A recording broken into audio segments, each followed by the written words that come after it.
Pareciera que las entradas triunfales son algo del pasado, pero recientes acontecimientos demuestran que no es así.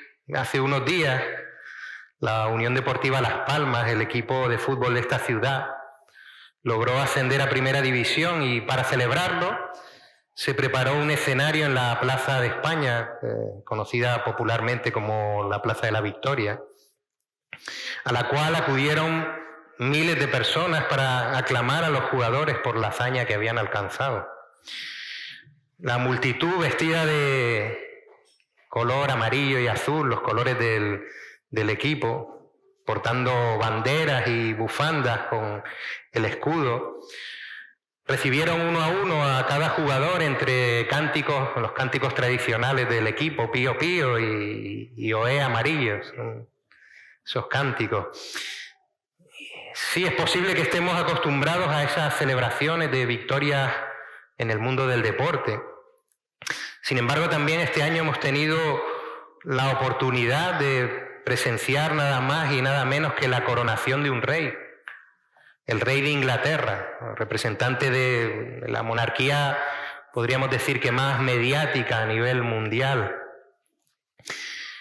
En esta ocasión, cientos de miles de personas salieron a las calles para dar la bienvenida al nuevo monarca mientras paseaba en su carroza dorada. Contando los telespectadores que vieron el acontecimiento en sus televisores, se calcula que alrededor de 300 millones de personas estuvieron pendientes de las ceremonias que rodearon la coronación. Yo no fui uno de esos 300 millones. En el pasaje de hoy veremos la entrada triunfal de Jesús en Jerusalén. Esta entrada que pudiera parecer similar a las que hemos mencionado antes, pero que presenta una serie de características únicas que la distinguen de cualquier otra. Por eso vamos a ir a nuestro texto que se encuentra en el Evangelio de Marcos, en el capítulo 11, los versículos del 1 al 11. Marcos, el capítulo 11, los versículos del 1 al 11.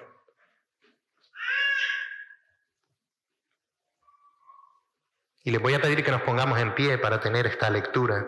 Marcos, capítulo 11, los versículos del 1 al 11.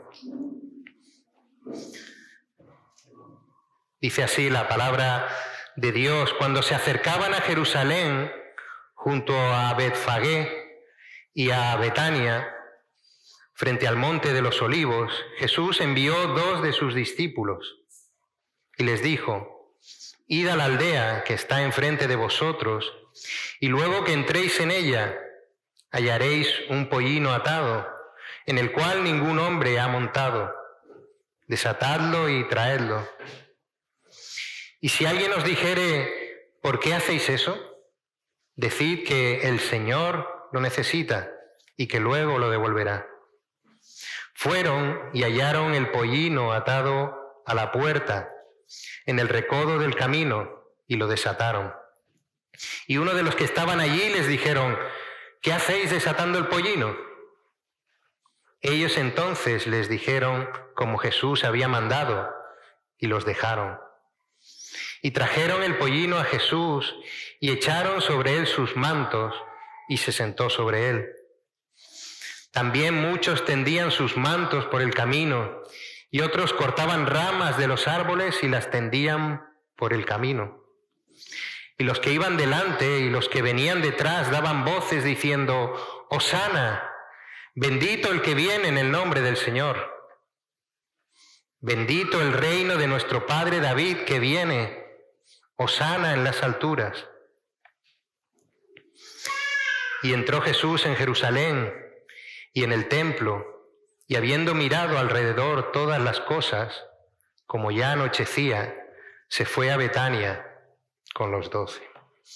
Hasta aquí la lectura en esta mañana, y vamos a poner este tiempo en las manos del Señor con una oración.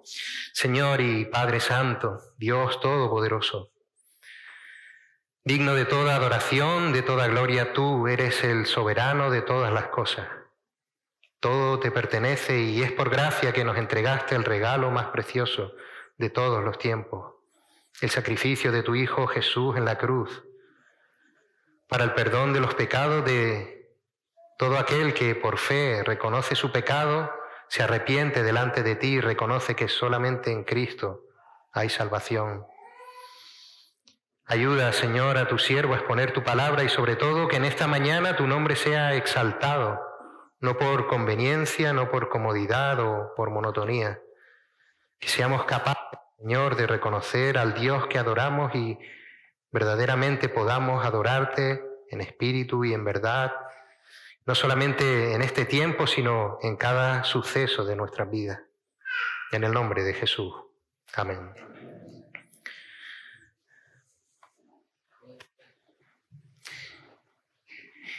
Voy a intentar ponerles en contexto, tanto para aquellos que no recuerdan la última vez que predicamos, como para aquellos que nos visitan por primera vez. Nos encontramos en la última semana de la vida de Jesús. Él ya ha concluido su ministerio en Galilea, en la región donde él vivía y donde desarrolló su ministerio de predicación, también en la zona de Perea por la que había pasado, y ya se ha dirigido finalmente hacia Jerusalén, consciente de lo que le espera y habiendo compartido ya con sus discípulos lo que estaba por suceder. En el camino pasaron por Jericó, donde Jesús, en su divina misericordia, sanó a Bartimeo. Y ahora ya se encuentran frente a Jerusalén. Los estudiosos han realizado una minuciosa investigación para establecer la cronología precisa de todos los eventos que se sucedieron en esta última semana y sitúan este episodio en el día de la semana lunes, este lunes de la última semana de vida de Jesús. Y gracias a esos estudios podemos tener una comprensión más clara y precisa de los acontecimientos que se desarrollan en este momento crucial. La primera parte de nuestra exposición la vamos a llamar los preparativos de la entrada triunfal. Y vamos a leer nuevamente este pasaje, los versículos del 1 al 6, que dice: cuando se acercaban a Jerusalén junto a Betfagé y a Betania, frente al monte de los olivos, Jesús envió 2 de sus discípulos y les dijo: id a la aldea que está enfrente de vosotros, y luego que entréis en ella hallaréis un pollino atado, en el cual ningún hombre ha montado. Desatadlo y traedlo. Y si alguien os dijere: ¿por qué hacéis eso?, decid que el Señor lo necesita y que luego lo devolverá. Fueron y hallaron el pollino atado afuera a la puerta, en el recodo del camino, y lo desataron. Y unos de los que estaban allí les dijeron: ¿qué hacéis desatando el pollino? Ellos entonces les dijeron como Jesús les había mandado, y los dejaron. En este último lunes antes de la crucifixión de Jesús, se encontraban en el Monte de los Olivos, una colina desde donde se divisaba Jerusalén. Allí Jesús encomienda a 2 de sus discípulos una misión algo extraña, pero les da indicaciones muy precisas para que la puedan desempeñar. Y son tan precisas tales indicaciones que Jesús nuevamente pone de manifiesto su omnisciencia delante de sus discípulos. Les envía por un pollino, esto es, un burro que tenía muy poco tiempo de vida. Dice la palabra que no había sido montado por ningún hombre aún, lo que nos indica lo joven del burro. Paso a paso Jesús les dice lo que les va a ir sucediendo.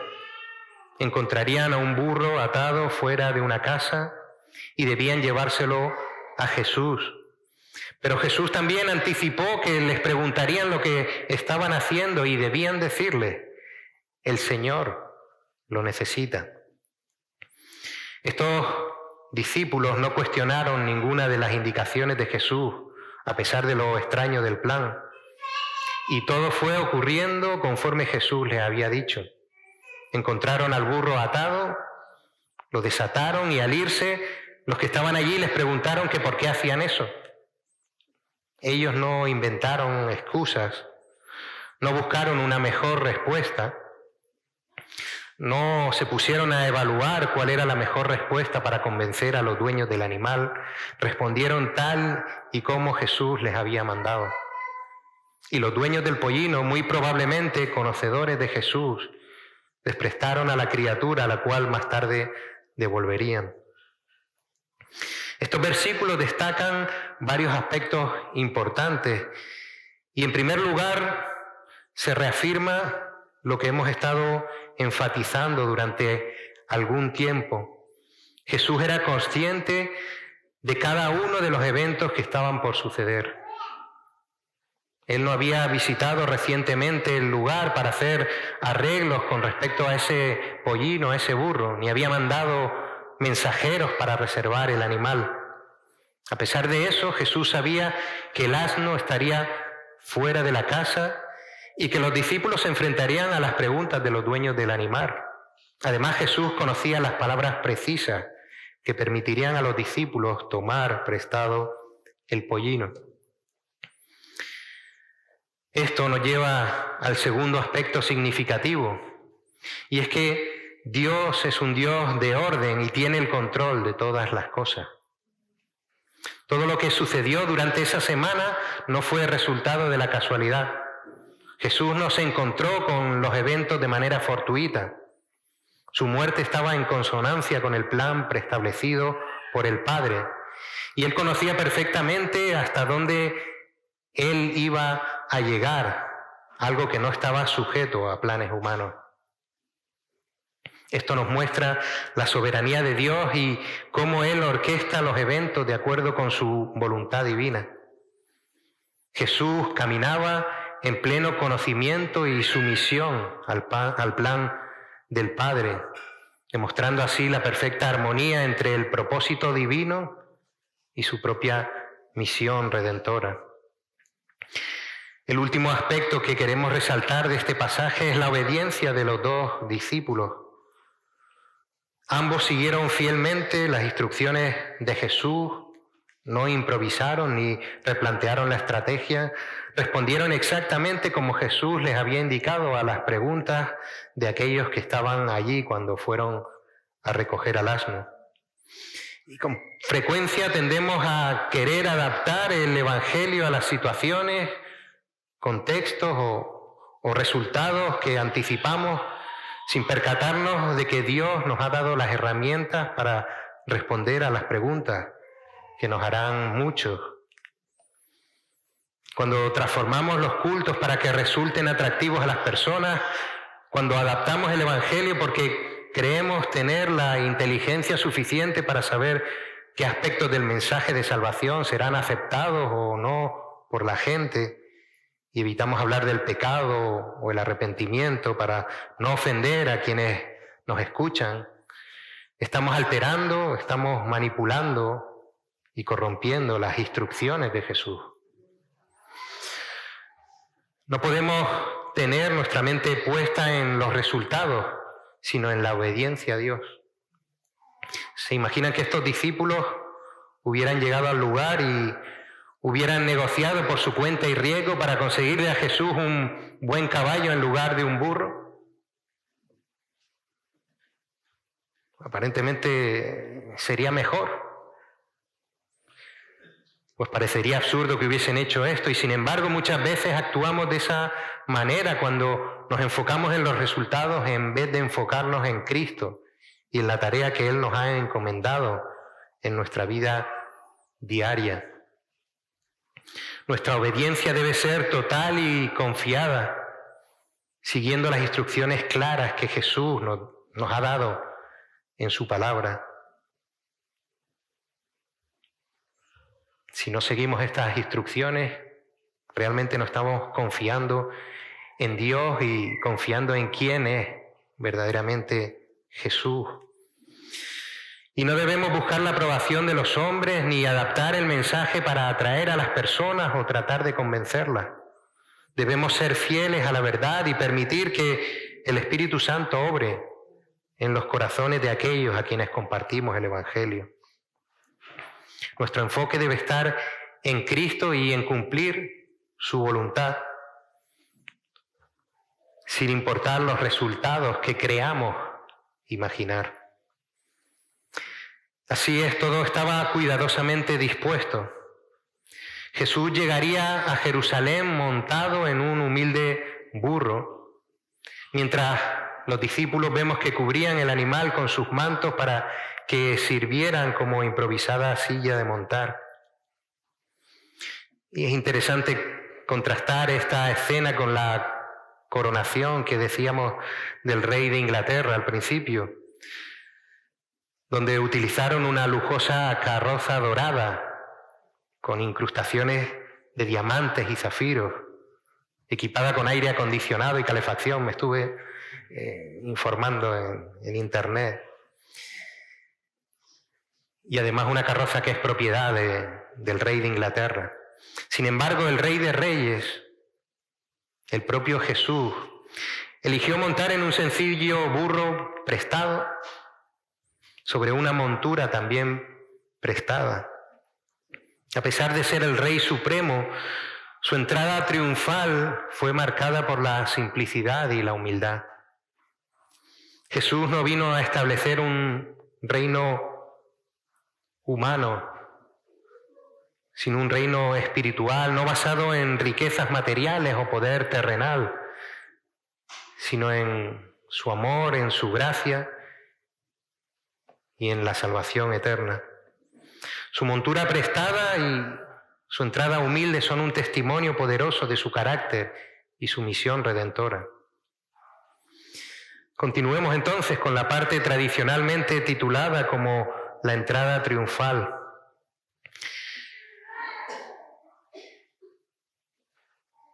Y seguramente todo judío bien instruido desde su infancia, tenían esta costumbre, el pueblo judío, de instruir a los niños en la palabra y la palabra, instruir a los niños en la palabra, significaba también instruir a los niños en la historia de ese pueblo. Pues todo hombre instruido desde joven estaría familiarizado con el momento de la coronación de Salomón. El rey David hizo montar a Salomón en una mula para que después de ser ungido ocupara el trono de David. Fue un gesto significativo por parte de David como muestra de aprobación para que Salomón tomara el trono.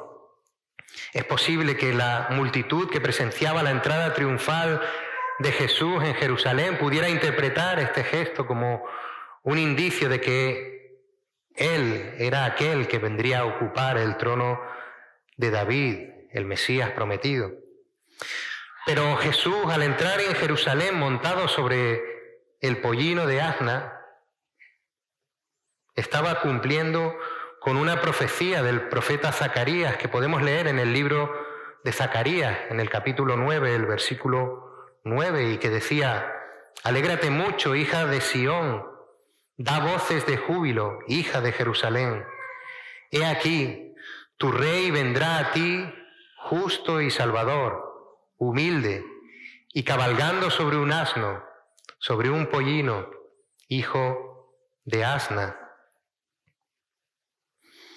Esta profecía que anunciaba la llegada del Mesías esperado por el pueblo de Israel se estaba cumpliendo con exactitud en aquel momento y nos revela características o atributos importantes sobre Cristo que muchos de los que se encontraban allí en aquel momento no fueron capaces de percibir.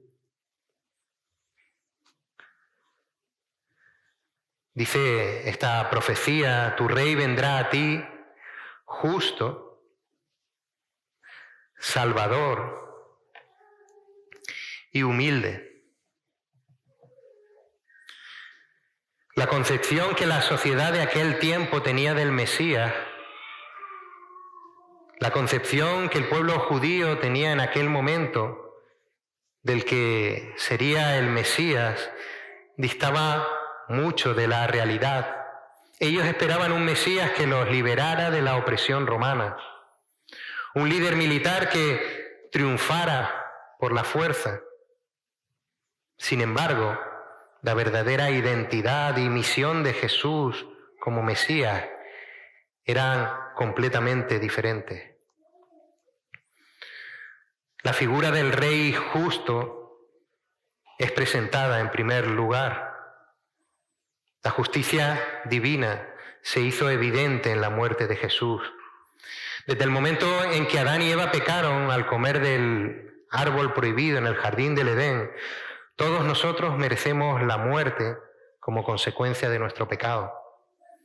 Sin embargo, la muerte de Cristo en la cruz cumplió con la justicia de Dios, ya que habría sido injusto perdonar nuestro pecado sin un sacrificio en compensación.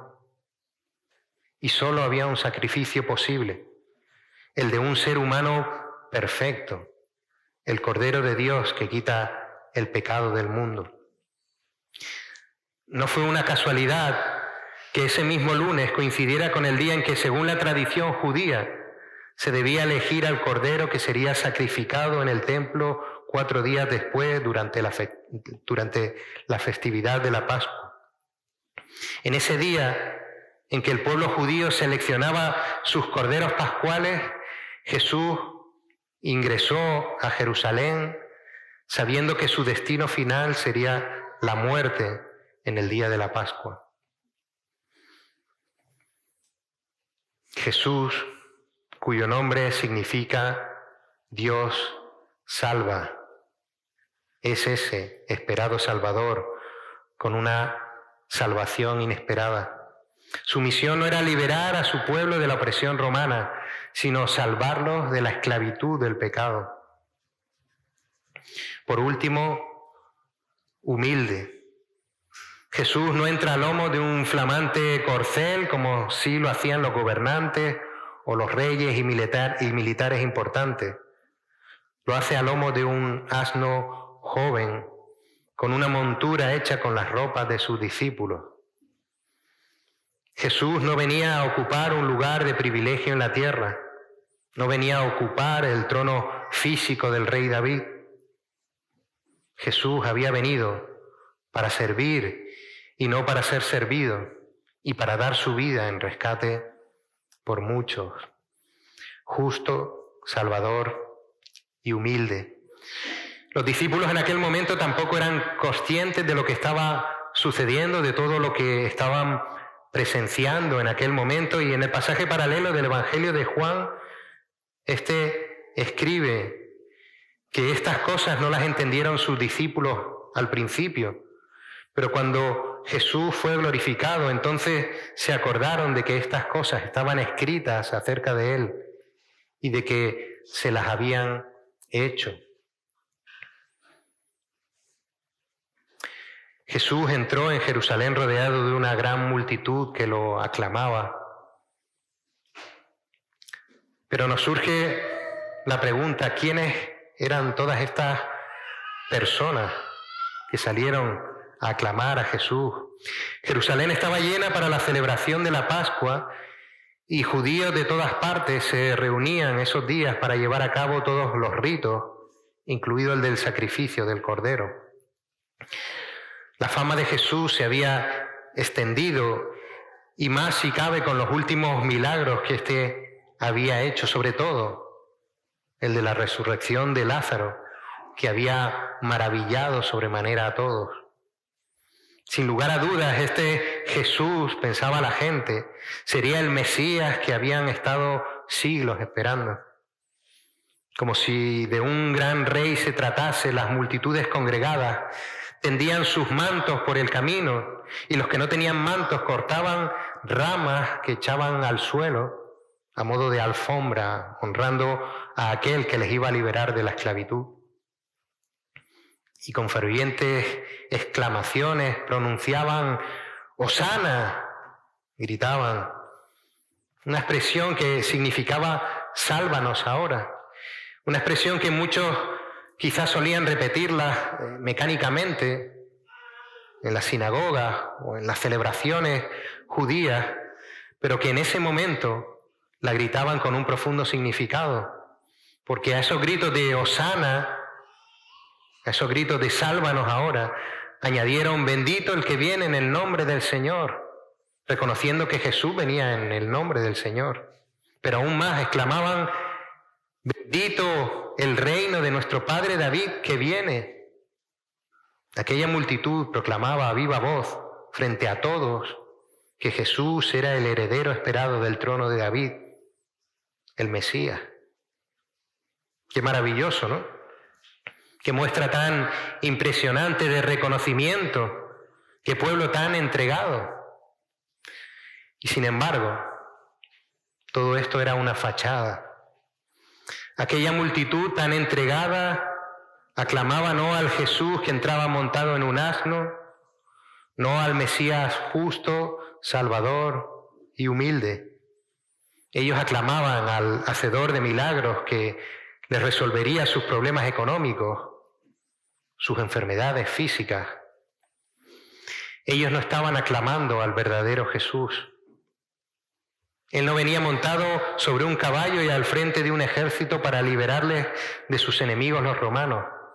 Jesús venía sobre un asno para ser sacrificado, crucificado por esos romanos para derrotar al verdadero enemigo, el pecado.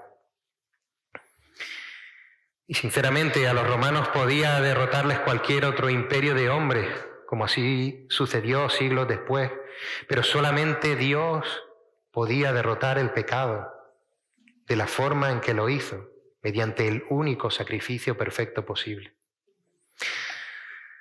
La realidad de los hechos fue que los miles que lo aclamaron ese día, que gritaban Hosana y bendito, los miles que simbólicamente hicieron una alfombra para que Jesús pisase por ella, fueron los que días después gritaban, crucifícale, crucifícale.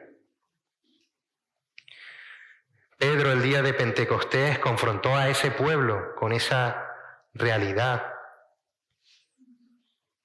diciéndole, varones israelitas, oíd estas palabras.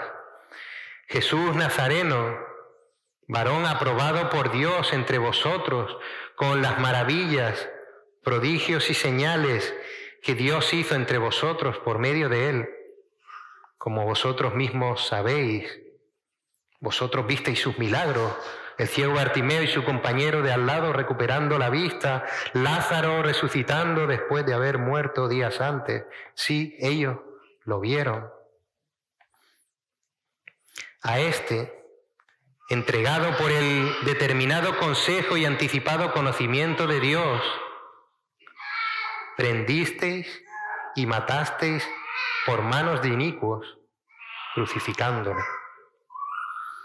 A ese Jesús, y según el plan establecido por Dios, y exponiéndose Jesús por propia voluntad, a ese que días antes aclamabais, lo detuvisteis y se lo entregasteis a los romanos, a los paganos, para que ellos lo matasen en una cruz.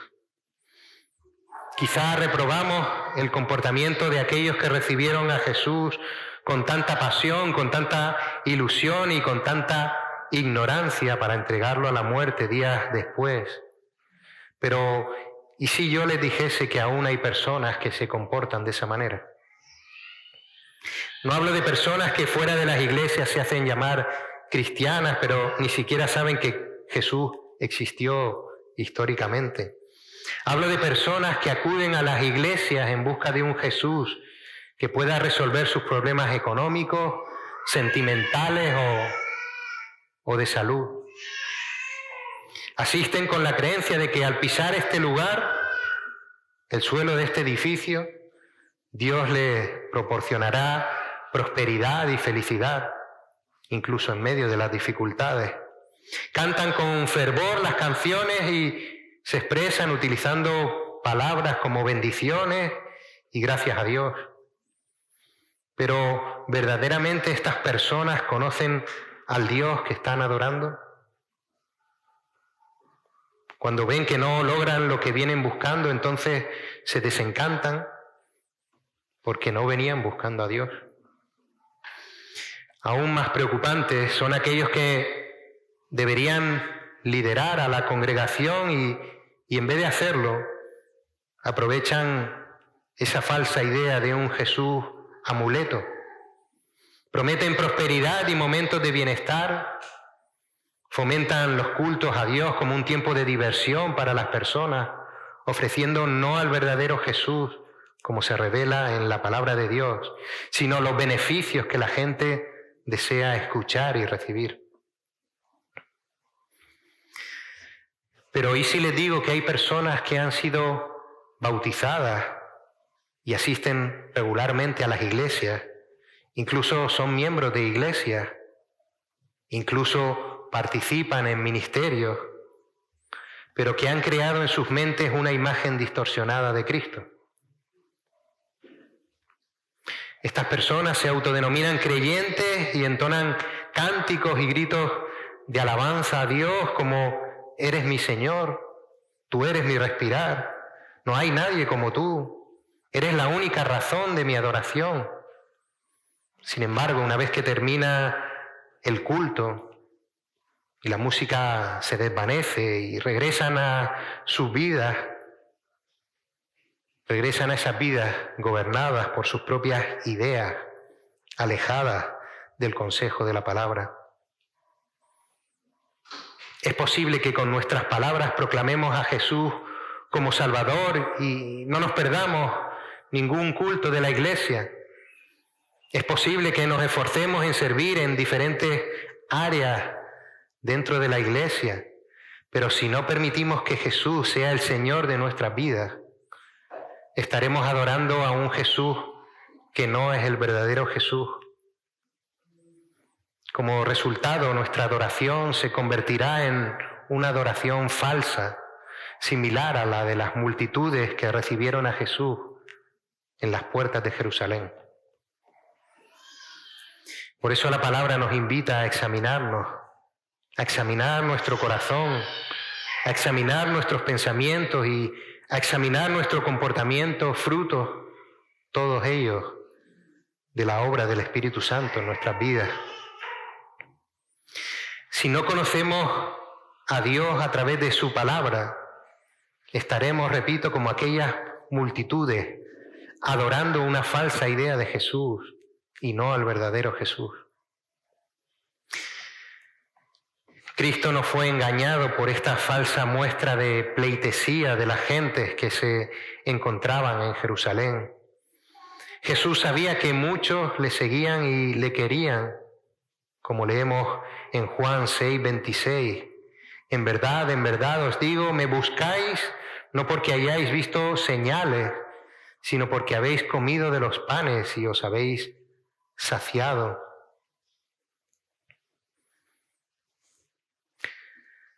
En el pasaje paralelo de Lucas, Jesús llora por esa ciudad que había tenido el privilegio de recibir al Mesías y sin embargo no había sido capaz de reconocerle verdaderamente.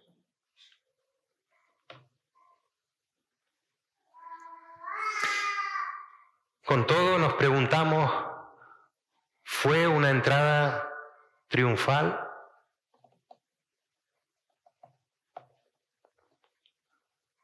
Versículo 11, y entró Jesús en Jerusalén y en el templo, y habiendo mirado alrededor todas las cosas, como ya anochecía, se fue a Betania con los 12. De esta forma termina Marcos de relatar este suceso.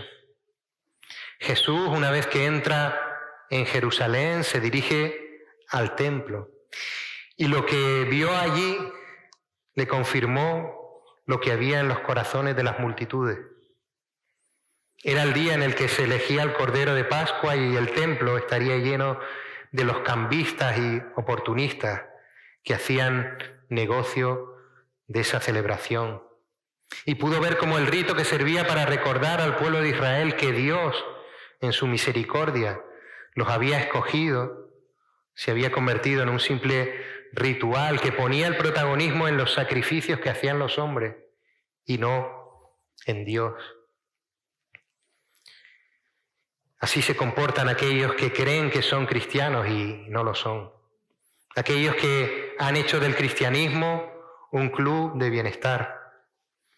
Aquellos que apoyan sus ilusiones en promesas antibíblicas que prometen cumplir sus deseos y cuando no se cumplen, pronto reniegan del Jesús de la Biblia para refugiarse en un Jesús imaginario que satisfaga sus anhelos. Y cuando se encuentran con el verdadero Jesús, el que predicó diciendo: el tiempo se ha cumplido, el reino de Dios se ha acercado, arrepentíos y creed en el Evangelio. El que dijo: si me amáis, guardad mis mandamientos. El que tiene mis mandamientos y los guarda, ese es el que me ama. Y el que me ama será amado por mi Padre, y yo le amaré y me manifestaré a él. Estas personas, cuando se encuentran con el verdadero Jesús, entonces lo rechazan y dicen: este no es el Jesús en quien yo creo.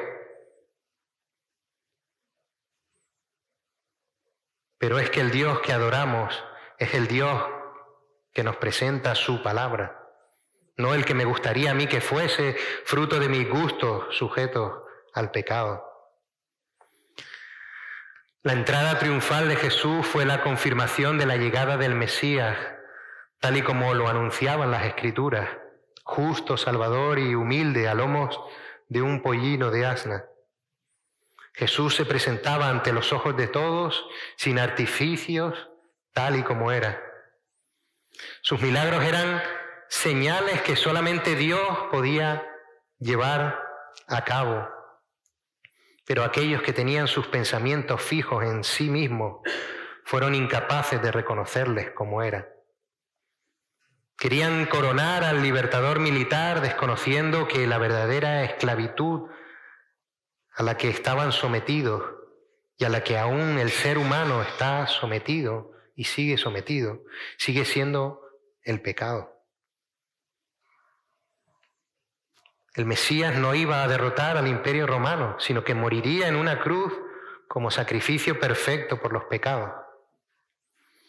El Mesías no iba a ser coronado por el pueblo de Israel, ni por los líderes religiosos o los poderes políticos del momento.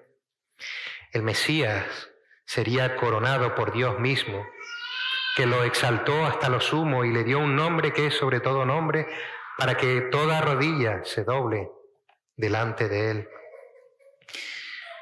Habrá un momento en el que Jesús volverá, y esta vez no vendrá como un cordero camino del matadero. Esta vez sí regresará con poder y gloria y reinará con vara de hierro, firme, enérgica y justamente. Los verdaderos creyentes esperan ese regreso de Jesús, el del verdadero Mesías que prometió volver por su pueblo redimido por la sangre que él derramó en la cruz del Calvario. ¿Adoramos al Dios de la Biblia? ¿Obedecemos al Dios de la Biblia? ¿Amamos al Dios de la Biblia? ¿Hablamos del Dios de la Biblia? Si verdaderamente identificas a Jesús como tu Señor y Salvador, si verdaderamente y como Él dijo, reconoces que eres pecador y que debes arrepentirte, hoy es el día de salvación. Podrás gritar: Hosana, salva ahora verdaderamente. Y si tu fe es genuina, Él no te dejará nunca. Y preocupémonos por conocer al verdadero Jesús del que nos habla la Biblia.